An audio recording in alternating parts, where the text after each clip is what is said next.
magandang hapon po sa inyong lahat. Good afternoon everyone. So welcome to Noontime Kapehan, brought to you by GCash Coffee Republic. So GCash Coffee Republic, our coaching hub and home of certified life coaches here in the Philippines. So we are now on our month 2 here in Noontime Kapehan, our daily coaching conversation. So this is a reliving the Kapehan Night by Master Coach A, where she talks about life, love, relationship, money, career, and anything under the sun, and including the sun. No? Ito meron itong event before sa GCash Coffee Republic. So this is a reliving time for that very beautiful event sa GCash Coffee Republic. No? So Kapehan Night used to come in live on floor and via Facebook Live every Tuesday night until the pandemic happened. So we are bringing in Noontime Kapehan for season only while Brewing Live is taking a quarter break. So shout out to all of my fellow game changers serving in this space and advancing life coaching. So if you find in your heart to support the works that we do, you may give us a stars or love gift through bank deposit. So just check the bank information in the caption in the video. So meron description yung video, yung live na to, kindly check it. Guys, no, for your food and beverages, GCash Coffee Republic is open from 9 a.m. to 8 p.m. for dine-in, pick-up, and delivery. So order through 0917-586-1661 and avail of free gratitude journal prompts for you or for someone you wish to bless during this time where stress is affecting many people. So the practice of gratitude is proven to be promote mental wellness. Yes, you cannot be worrying and be grateful at the same time. So getting the gratitude journal prompt sa GCash Coffee Republic is one of the best options that you can have for you to enjoy life at this in the current season of our life during this pandemic. So talking about mental wellness, so Master Coach A has officially launched the B-Learning Society. So the 10th maker of B-Learning Home for Mental Fitness, and GCash Coffee Republic is hosting the B-Learning e-card that unlocks opportunities to smarter living with monthly perks. So the first perk is 5% food and beverage discount from GCash Coffee Republic. Second is a mental model masterclass by Master Coach A happening every third Sunday of the month. And third perk is a 90-minute coaching session with senior coaches from Life Coach Philippines. So for next month's mental model masterclass scheduled on June 19, 7 p.m. I-calendar nyo na po yan, June 19, 7 p.m. Master Coach A will teach the mental model barbell. Discover how you can develop mental fitness by regular lifting of the mental model barbell. So for more information and registration assistance, connect with Coach Rezzhel through 0917-586-1661. So yun, mag-hi lang po ako sa mga viewers. Hello po, good afternoon Ate Coach Lacey, Coach Mau, and good afternoon to Master Coach Hasmi. Okay, moving on. For today's episode, I'll be sharing to you hesitation, how it is hurting you. So please tag your friends and share this video link and invite others to join our conversation. And if you're watching this on a replay, comment #replay and add yung comment nyo, question, any concern that you wanna add. Yun na, mag-iwan kayo ng #replay na, and do let us send us a message if you wish to connect with any points that resonates with you. Anything na you realize something, may naalala kang, story of your life, and maybe a sentence or a thought or a word or a phrase that really connecting. Yung kapag sinabi connecting, parang tawag doon, hindi ko mahanap yung exact word. Like something that, kapag narinig mo siya, sulit na tong moment na to. So, okay. So, the YouTube link where you can find the replay of all the episodes of Noontime Kapehan is found in the caption of this video. So, please do follow and subscribe to the channel so you'll be notified of all the future videos just to stop your digital space with valuable content. Yan, magandang hapon po sa inyong lahat. So, I'm Coach Orvyl. So, I'm a software engineer and I'm a certified life coach for more than 2 years now, and focuses on building confidence. So currently, I'm also a muscle builder apprentice of Master Coach A, where we build tribes and community as we help your unstoppable dream come true. And I'm on a mission to help highly doubtful men because of past mistakes, guilt, and shame towards living confidently on his own term towards greater self. So pag sinabi natin greatest self, being the man that can really make your unstoppable dream come true. Unstoppable dream, most likely ito yung dream mo for the longest time. Na sa yung mga bago mong dreams ngayon, if you're going to reflect, nakadikit siya sa dream na to. So yun yung unstoppable dream na tinatawag natin. Ayan. Good afternoon po, Coach Tin. Happy lunch. And hello po, Mayor Leonard Cales. Hello po, magandang hapon po sa inyo. So, hashtag pack my bag moment. Again, kapag may kumo-connect sa inyo, something that, like, eureka moment, yun na, yung pag narinig niyo yung bagay na to, sabi niyo, parang nasabi niyo, nasulit niyo na yung tanghalian, hindi mo na kailangan man ng halian, narinig niyo na to, you're like, no, I really wanna invite you to share it to your timeline, along with our official hashtag pack my bag moment. Two things.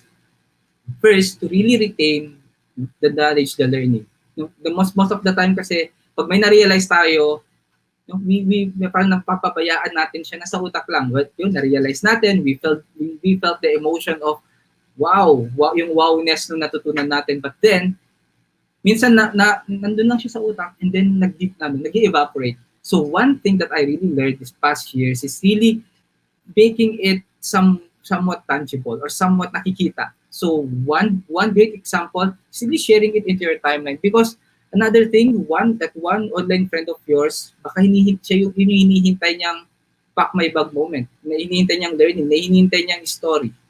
And who knows like how much you're blessing your one online friend kapag sinare mo yung timeline, yung sinare mo sa timeline mo, yung hashtag pack my bag moment, yung kumo-connect sa inyo. Ayan, magandang hapon po, Coach Sean, Coach Saibel, magandang hapon, and Coach Marife, magandang hapon.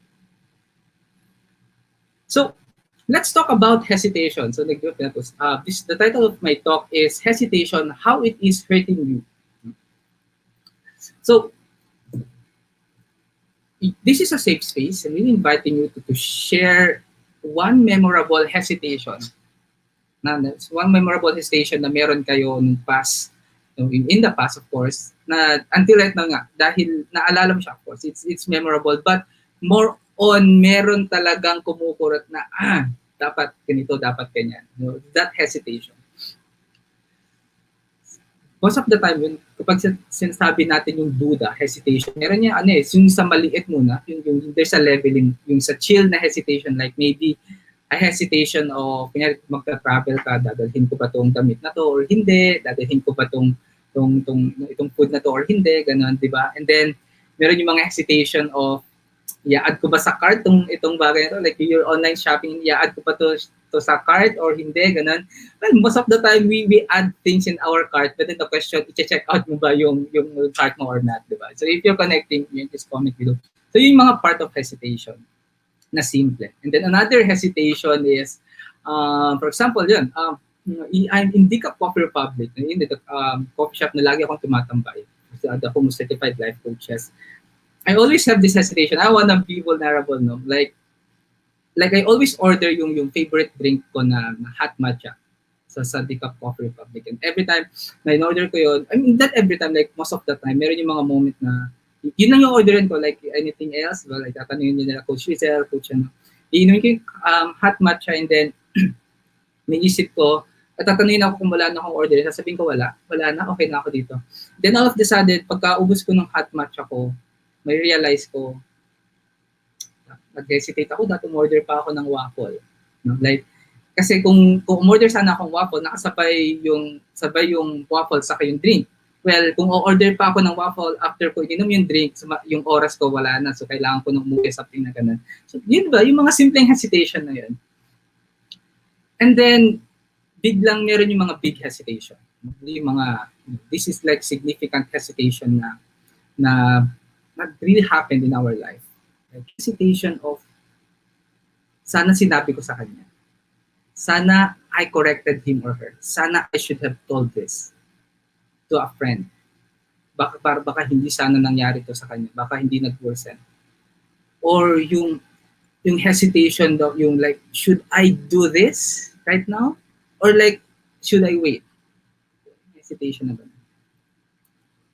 Or those moments wherein you've been waiting for this great opportunity.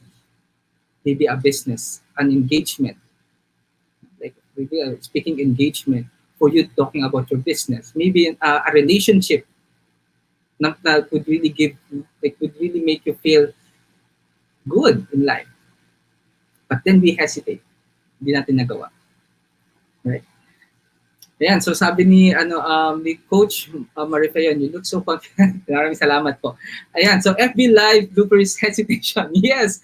Ay my God, ang dami natin, there's a lot of hesitation. So pag-usapan natin yung hesitation ngayong tanghali. So Mayor Leonard, so nag-hesitate kang mag-comment, baka mali pa or nag-shuraha tapos nasa ganun. Yeah. Minsan yung mga hesitation na tama ba to? Of course, I'm connecting because minsan yung grammar pa nga. I'm so hypercritical before in my grammar. Like mag-comment ako, sasabihin ko lang, like for example, one-liner, that was beautiful. Hindi ko siya magawa because natakot ako ba mali pa yung comment na yan. Right? There's this one hesitation. I would say na somewhat small hesitation, but it really impacted me for the longest time. No? So, this story happened before. So, I was in high school. And when I was playing, it's an intramural, so basket. So, I was able to get a chance to become a player. Basketball player. And then, dun sa team namin, meron yung star player doon. Meron talaga yung star player doon. Ayun. And then, during the game, close game siya, and then we're doing all of the things. And then, crucial moment. So, like, last 1 minute to go. Like, maybe around, forgot, pero it's somewhat para 2 digits lang yung lamang nila. So, they had it come. So, let's take like around 90 yung score, something na ganun. And then last 40 seconds, they pass me the ball. So doon ako sa 3-point line.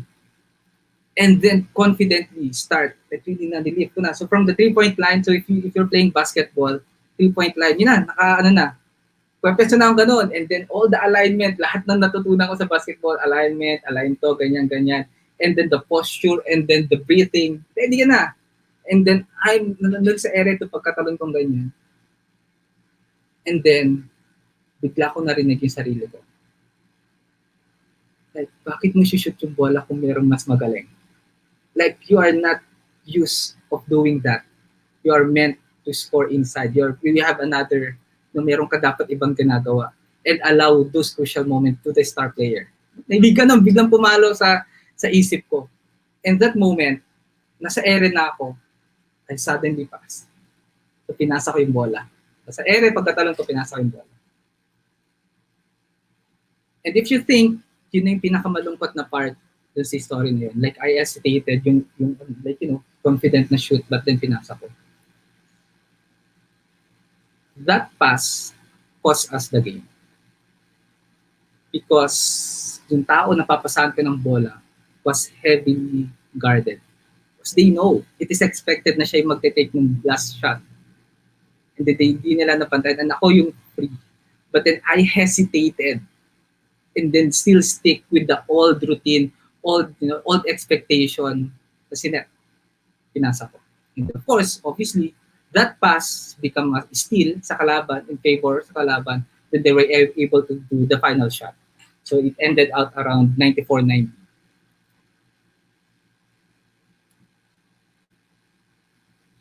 In a world of like, let me put this on the context. Basketball. So there's 2 balls or two circles. So the circle, this circle 1, so in my left hand, circle 1, this is like a loop. Like, paano ba nangyayari yung hesitation? Saan ba nanggagaling yung hesitation, and how it is really evolving, which made us really hindered for the longest time to do what we really want to do. Right? So, the first circle, like imagine, we have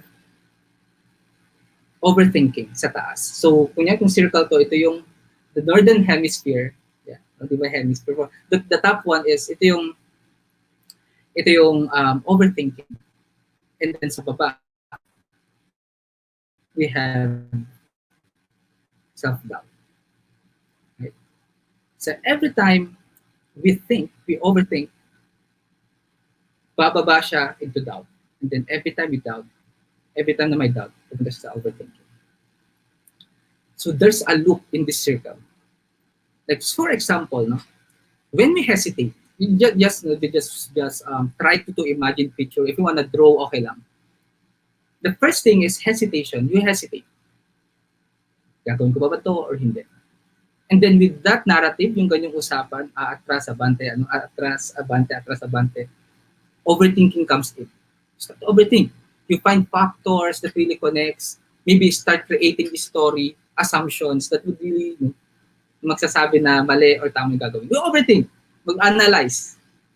And then during that analyzation phase, overthinking phase, we're going to think of it, we start taking action. We stop taking action when we needed the most, when we needed to take action.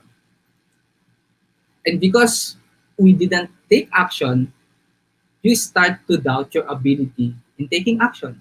Kasi hindi ka nag-take ng action eh. And then the next phase will be the doubt of, kaya ko ba talagang gawin to? Eh hindi ko nga yan ginawa the last time. Right? And then because you didn't take action, you were not successful to whatever you must be doing at that point. Like for example, really presenting your product, talking to a client. Because you overthink, you hesitated, you didn't take action, but eventually that would really result of failure. Failure because yung result ay mali, you failed because you didn't take action. Walang ginawa. So by default, that's a failure, right?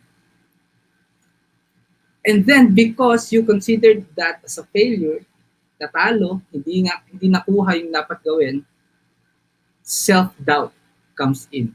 It increases. And then the more self-doubt, it leads us to more overthinking. And then can you see the pattern? Doubt, overthinking, doubt, overthinking, doubt, overthinking. Ganun yung loop. We hesitate because of uncertainty. Hindi tayo sure eh. Nakatakot. Our brain by default really wants us to be safe.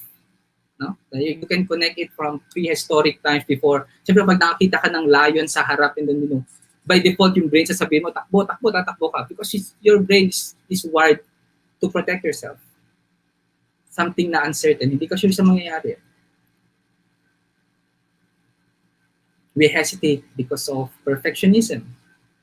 We want it to be perfect, absolute. What we picture, it must happen.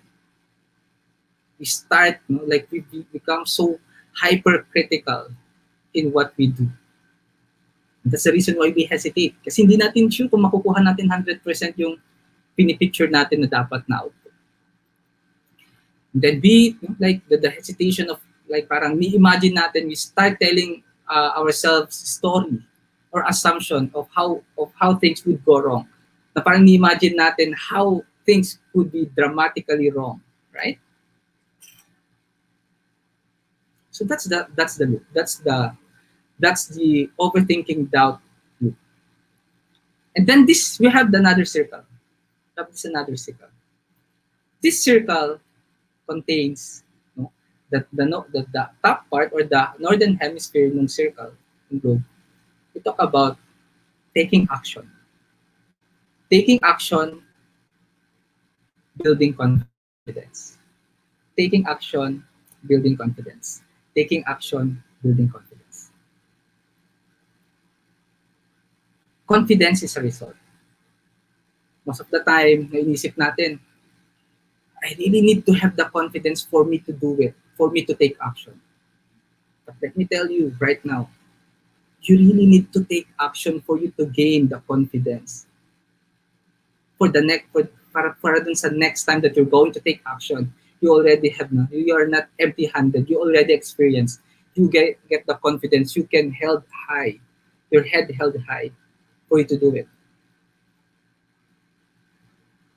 Confidence, take action, confidence, building confidence, take action, building.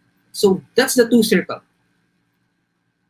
And then, maybe the question is, if meron tong two circle na to, the question is, would you like to stay in this circle, the hesitation loop circle, or in confidence circle? If you say yes, then you can continue watching me. Okay? You can continue watching me in our moment na to. Because in this two circle, there is an arrow. There's an element in between. And that element, we call that new behavior. This new behavior would be that the armor, the weapon for you to break out from this loop and for you to take off from this loop. New behavior. Just comment below, what is it that you're getting right now? Like, what is it, your realization? How is it so far? So, babasa ko yan. Yan, sabi ni Coach Marife, ayoko mag-hesitate na, you truly look good, Coach. Yan. Okay. Yan, relate daw si Mayor Leonard. Yan, Master Coach Jasmine said, relate. Yeah, thank you po. Yeah. Take action, hold your head up high. Yes po, totoo po. Master Coach Jasmine. How to build that new behavior? Because the only way for us to break through from this hesitation is really we need to do something new. A new behavior. Because if we keep doing same thing, even though our desire is changing, for example, yung desire natin, na gusto natin makamit ito, we start creating new dreams, goals, and so, but then we're not changing anything in our habit, in our mindset. How can we even break out from this? And that's the reason why we have the new behavior. Imagine, before I want to proceed, just imagine how many years have passed that you've been in this loop. Like how many opportunities yung na-miss, how many learnings yung hindi natin nakuha, how many great opportunities that could have made us feel fulfilled, maybe felt us more confident, and really made us, sana baka kapag nagawa ko, like maybe may mga ganun tayong sana, maybe kapag nagawa ko itong part na to, my perspective in life would be in a very exciting mode. Parang sarap mabuhay, ang sarap gumawa ng bago. But then, hindi ko siya nagawa, I didn't get the confidence. If that's your question, I wanna share you these 4 things to start that new behavior, because we're going to tackle yung mga questions na. So the first thing for you to start building that new behavior, which is very connected dito sa kakasabi ko lang, is acknowledgement and acceptance. It's time to acknowledge. Things happen. Like, may nangyari kahapon, may nangyari last week, may nangyari last month, may nangyari last year, may nangyari last decade. Yeah, but things happen again. In order for those things, those mistakes mistakes na dapat ginap yung opportunity, for them to be more valuable, because they are really valuable, is really to be in the posture of acceptance na, yeah, I made a mistake, nagkamali ako, and I really need to acknowledge. Acknowledge the emotion of what you're feeling right now. Maybe you see yourself in that loop, in that hesitation loop. And then the very first thing is not really to repel, but really be in agreement na, yeah, I'm nandun ako sa loop na yun. And I really accept how painful it is being in that loop, because I miss great things in my life. Acknowledge and acceptance. We can only accept if we acknowledge all of those things.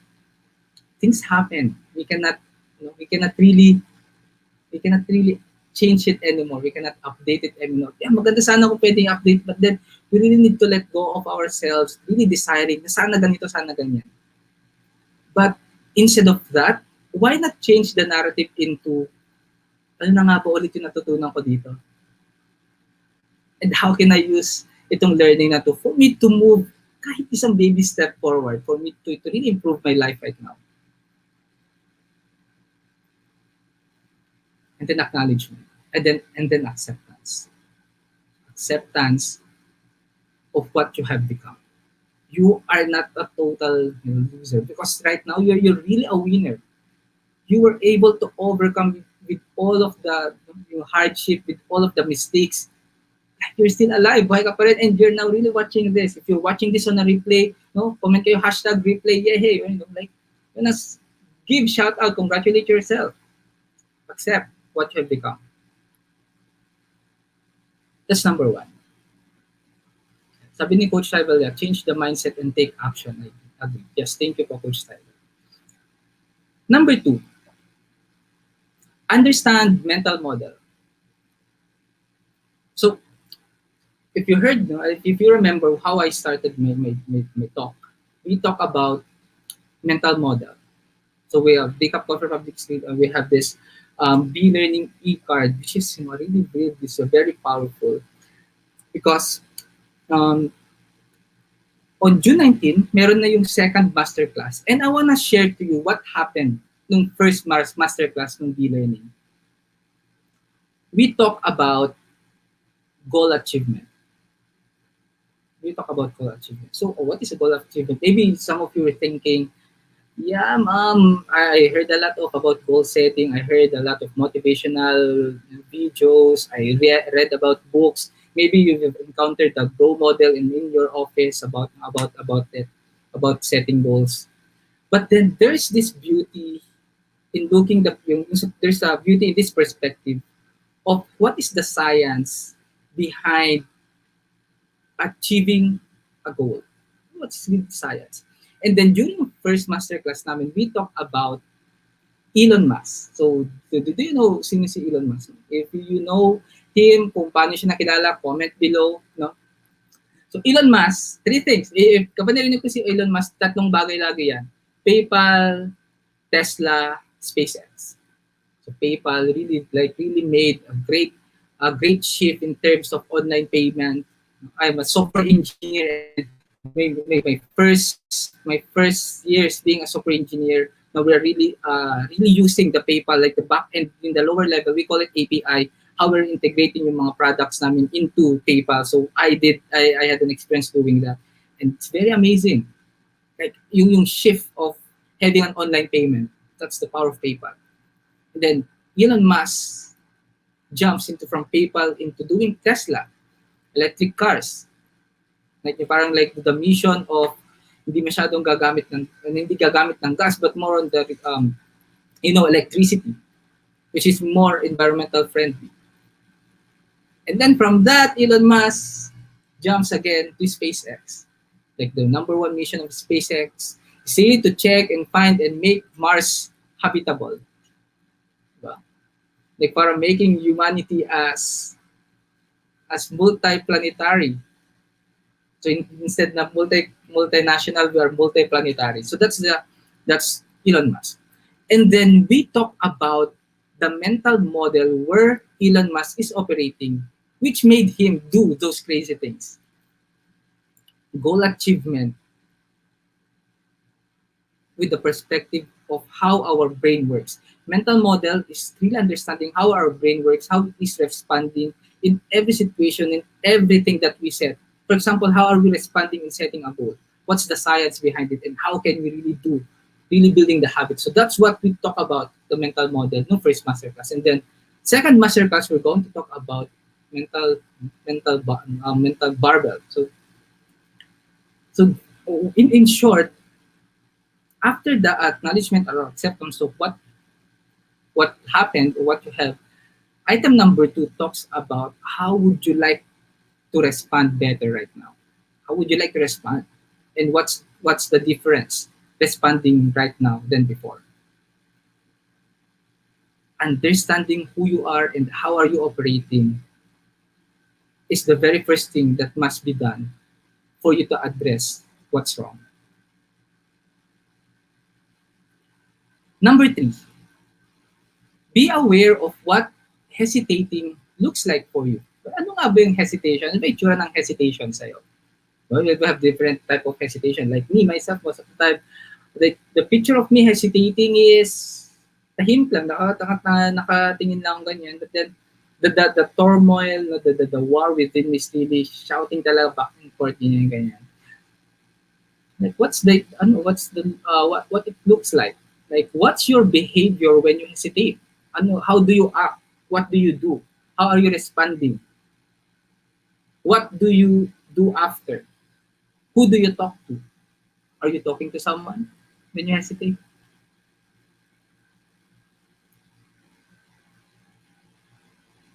Picturing how you hesitate puts also an acknowledgement, puts also a perspective of what's wrong and what needs to be improved. And then, last but not the least, how to start building new behavior. Take action. Bottom line, let's take action. What is that baby step that you're ready to do for you to create, to really lessen the gap between where you are right now in doing what you wanted to do, in really achieving the goal that you really want to have, and really living the life that you've been longing for the longest time? How can you lessen the gap? There's no big or small, but the question is, how are you taking action? Or are you still stuck in overthinking what action you need to do? If you're in that state, if it is, if you feel that you're still in the state of really overthinking and you don't know what to do, if you always, if that's you, talk to a certified life coach. Connect with us, 0917-586-161. Dito, a certified life coach can help you. A life coach is not someone that gives you advice, but a life coach will help you bring out the answer na nasa iyo talaga. Because truth to be told, ikaw lang talaga nakakalap ng 100% ng sitwasyon. And you have that, that you already have that answer kung ano dapat yung gawin para ma-overcome yung isang bagay. But the question is, what's stopping you to bring it out and what's stopping you to implement or to take action or to do it? A certified life coach can help you with that.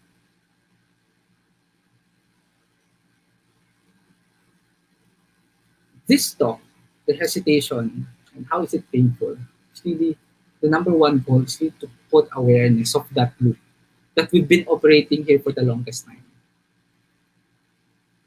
Like even right now, like even in different kinds of type of area of your life. Maybe in this area of corporate, but maybe in area in your family. Like how are you tolerating conversation, ganyan, ganyan. There are a lot, marami ganun pattern if you're going to be brutally honest. And that's where my heart is at this very moment. So really, what's the picture of like what if group of like we all acknowledge, we all see our own good possibilities, yung mga good possibilities natin, like how can we say yes to ourselves? How can we stop doubting ourselves and start taking action? Like how until when we are really hurting ourselves of not of being in our comfort zone. I think the question is it really comfortable staying in your comfort zone? Like we always have this two things. Like you either in your comfort zone or you're going outside of your comfort zone. These two things is really painful. The pain of really napabayaan ko na, hindi ko alam kung ano mangyayari. But then deep inside na you're yearning to do something new, or the pain of really doing something, you're stretching yourself for you to grab that opportunity to have that life that you really want. So which is which? Aling pain yung pipiliin? If that's you right now, I want to invite you to no more hesitation, how to break the cycle of doubting yourself. So this is a coaching program for individuals who wants to overcome the fear of what others might say, what others might say to them if they start doing things that they really want, and really overcoming or managing the anxiousness of making mistakes para magawa nila yung gusto talaga nilang gawin. So this is a course. Now I'm going to post the details very, very, very soon about this, and let's start breaking this hesitation cycle. let's go deeper. How is it? How is it really looks like within, and what are the things that we can do for it to break out, for you to break out? Because magkakaiba tayo ng perspective. The student A, the way for him or for her to break into that loop, different din sa sitwasyon mo. But then, this is a coaching program, and would really inviting you inside. No more hesitation. How to break the cycle of doubting yourself. This is an online course. So, and if you're a highly doubtful man, no, like you still carry the guilt, the shame, the past mistakes that you had. You're not maybe in short, you haven't forgiven yourself, which is really toiling big time. Yung talaga nagbibigay ng big effect of how you do things right now. Like, you belittle yourself, you belittle your achievements, hindi ka nag-live confidently.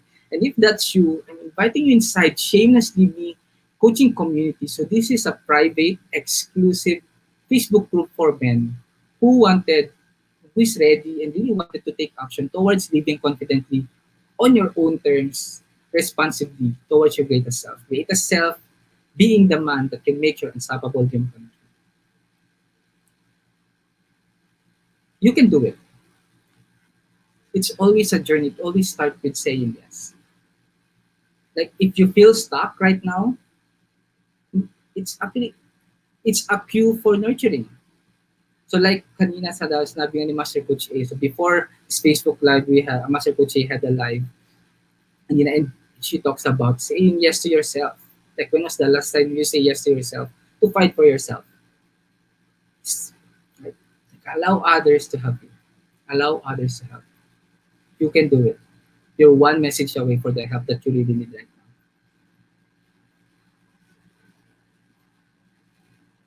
So, yun. Thank you. Thank you for joining me today. And as I close, I invite you to be back tomorrow, same time and same digital space for Coach Marife. Yan, her topic is the power look. So to bring home Decaf Coffee experience, connect with Coach Rezzhel through 0917-586-1661 for your food and beverage order. So you may also visit Decaf Coffee Republic inside Pioneer Center Compound, Capitolio, Pasig City. Hot matcha is one of my favorite drinks here in Decaf Coffee Republic. I'm really inviting you sa coffee shop, and then let's have a conversation in the coffee shop if you want, if you're connecting to the things that I've said right now. And then I'll be inviting you to leave your comment dito sa Facebook Live na to. Rate Decaf Coffee Republic if you've been in Decaf Coffee Republic. Like really tell your experience, tell your stories at Decaf Coffee Republic, and we would really appreciate it. Okay, so once again, I'm inviting you to join and be part of the Be-Learning journey for living smarter with monthly perks, so which is something na sinabi ko kanina. So again, maraming salamat. Magandang tanghali sa inyo lahat. Thank you for joining me habang kumakain yung iba siguro, or yung iba pinalampas na nila po ng kumain. I really truly appreciate. I'm really happy that you're still here watching me. Maraming salamat. So see you tomorrow. I'm Coach Orvyl again, signing off. Love, bam, boom. Bye-bye.